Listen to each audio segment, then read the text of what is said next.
साथियों, मेरा नाम है अब्दुल पचलासिया। आज इस वीडियो में हम बात करेंगे अनुच्छेद क्रमांक 20 की, जो कि भाग 3 का हिस्सा है भारतीय संविधान का, जो कि एक मौलिक अधिकार है जो बात करता है अपराधों के लिए दोष सिद्धि के संबंध में संरक्षण के बारे में। ये एक फंडामेंटल राइट है जो कि एप्लीकेबल है नागरिकों के ऊपर और गैर नागरिक व्यक्तियों के ऊपर भी।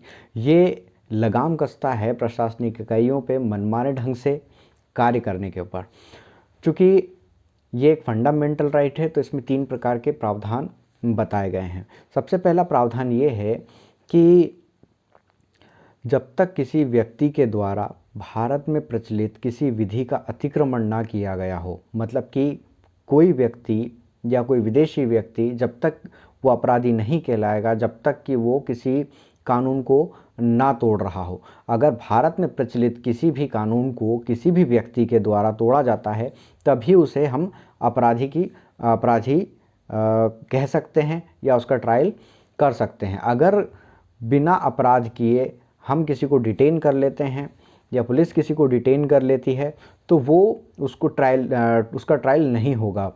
ठीक है, अपराधी की परिभाषा ही यही है कि जब तक कि जो प्रचलित विधि है हमारे देश के अंदर, जब तक कि उसका अतिक्रमण किसी व्यक्ति के द्वारा नहीं किया जाता, किसी कानून को नहीं तोड़ा जाता, तो जब तक उसको अपराधी घोषित नहीं किया जा सकता। दूसरा प्रावधान ये है जो कि बात करता है डबल जियोपार्डी की। डबल जियोपार्डी मतलब कि दोहरी सज़ा की। जब किसी व्यक्ति के द्वारा किसी विधि का अतिक्रमण किया जाता है, किसी कानून को तोड़ा जाता है और वो उसमें दोष सिद्ध होता है, मतलब कि उसमें विचारण के बाद पाया जाता है कि इस व्यक्ति ने कानून को तोड़ा है और उसको सज़ा मिलती है। तो जब किसी व्यक्ति के द्वारा एक बार किसी विधि का अतिक्रमण किया जाता है तो उसको सज़ा भी एक ही बार मिलेगी। ऐसा नहीं है कि अगर कि उसने एक बार सज़ा काट ली है तो उसको फिर से उसी अपराध के लिए फिर से दंडित किया जाएगा, नहीं। अगर उसके द्वारा किसी विधि का अतिक्रमण किया गया है या फिर कोई कानून तोड़ा गया है तो उसे एक ही बार दंडित किया जाएगा। उस एक अपराध के लिए उसे 2 बार दंडित नहीं किया जा सकता या फिर उसको 2 बार अभियोजित नहीं किया जा सकता। ठीक है। तीसरे प्रावधान इसके अंदर ये आता है कि किसी भी व्यक्ति को स्वयं के विरुद्ध साक्षी होने के लिए या फिर खुद स्वयं के विरुद्ध गवाही देने के लिए बाध्य नहीं किया जा सकता। मतलब कि यह है कि अगर किसी व्यक्ति के द्वारा अपराध किया गया है तो उस अपराध को सिद्ध करने का जो भार है वो प्रोसिक्यूशन पे है ना। अगर वो कहता है कि नहीं मैंने किया है, या फिर आप उसको बाध्य नहीं कर सकते, मतलब कि आप उसके ऊपर दबाव बनाकर उससे ये नहीं कहलवा सकते कि ये अपराध मेरे द्वारा किया गया है। अगर वो उस अपराध को स्वीकारता है तो वो स्वतंत्र होकर स्वीकारना चाहिए। ठीक है, किसी भी दबाव में या फिर किसी भी प्रकार का प्रेशर बनाकर उसके स्वयं के विरुद्ध साक्षी होने के लिए उसके ऊपर दबाव नहीं बनाया जा सकता।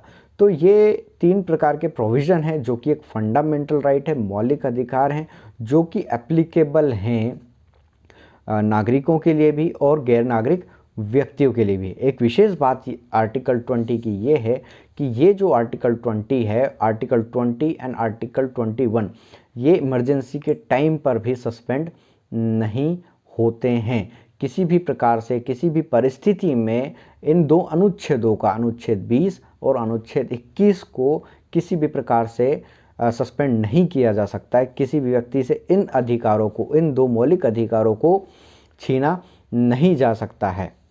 बहुत बहुत धन्यवाद। अगर आपको ये वीडियो अच्छा लगता है तो वीडियो को लाइक करें, चैनल को सब्सक्राइब करें, ज़्यादा से ज़्यादा शेयर करें ताकि लीगल एजुकेशन हम लोग ज़्यादा से ज़्यादा लोगों तक पहुंचा पाएँ। बहुत बहुत धन्यवाद।